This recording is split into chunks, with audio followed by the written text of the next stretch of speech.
আজকে আমরা দেখব এইচএসসি এর পদার্থবিজ্ঞানের ভেক্টর চ্যাপ্টার এর কিছু অংশ, যেমন অভিক্ষেপ ও উপাংশ। অভিক্ষেপ ও উপাংশ দেখার আগে প্রথমে কিছু রাশি জেনে নিই। যেমন রাশির ধারণা। রাশি কাকে বলে? রাশি জগতে যা কিছু পরিমাপ করা যায়, যেমন সময়, তাপমাত্রা, দূরত্ব, আয়তন, এগুলোকে আমরা পরিমাপ করতে পারি।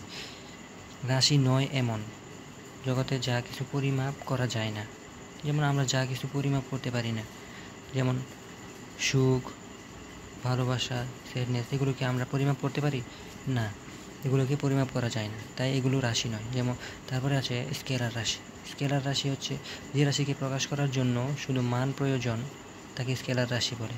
যেমন সময়, তাপমাত্রা, মাস, ভর, ভলিউম, আয়তন, এগুলোকে প্রকাশ করার জন্য শুধু মানটা বলে দিলেই চলে। যেমন এখন কয়টা বাজে, যেমন আমি বললাম 10টা বাজে, তাহলে শুধু মানটা বলে দিলেই আমরা রাশিটা জানতে পারি, তাহলে সেটা হচ্ছে স্কেলার রাশি।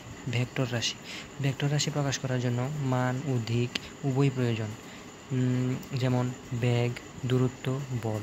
যেমন দূরত্ব বলে দিলাম অথবা বেগ বলে দিলাম, বেগ কত এবং কোন দিকে যাচ্ছে এটা যদি বলে দিই তাহলে সেটা হবে ভেক্টর রাশি। অর্থাৎ ভেক্টর রাশিকে প্রকাশ করার জন্য মান ও দিক দুটোই প্রয়োজন। এখন আমরা দেখব অভিক্ষেপ। আমরা একটা ভূমি কল্পনা করি, তারপরে একটা লাঠি উপর থেকে যদি একটা লাইট ধরা হয়, তাহলে ভূমির উপর এই লাঠির কিছু ছায়া পড়বে। লাঠির যে ছায়াটা পড়বে একে ভূমির উপর লাঠির অভিক্ষেপ বলা হয়। যেমন লাঠিকে যদি আমরা বি ধরি এবং ভূমিকে এ ধরি, তাহলে এখানে এ হচ্ছে ভূমি আর বি হচ্ছে লাঠি, অর্থাৎ এই এ এর উপর বি এর অভিক্ষেপ। এই লাঠিকে যে কোনোভাবে স্থাপন করা যায়, এটা যে কোনো কোণেও স্থাপন করা যেতে পারে।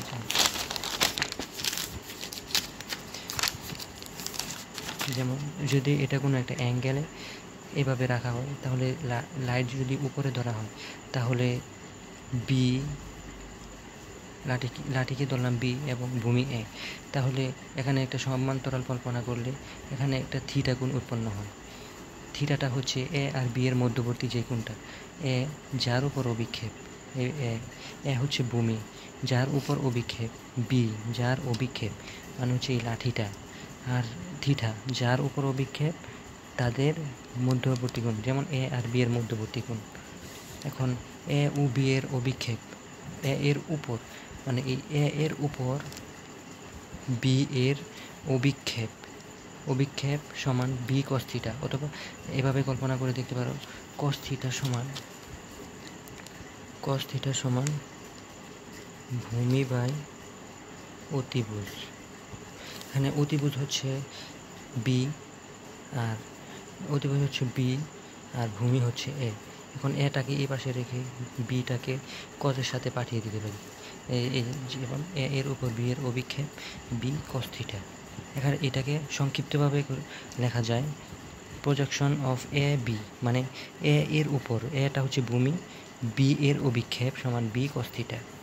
আর যদি হয় বি এর উপর এ এর অভিক্ষেপ, তাহলে প্রজেকশন অফ বি এ, মানে বি হচ্ছে ভূমি এখানে, আর এ হচ্ছে এ এর অভিক্ষেপ পড়বে, is equal to A cos theta, A এর মান কস থিটা।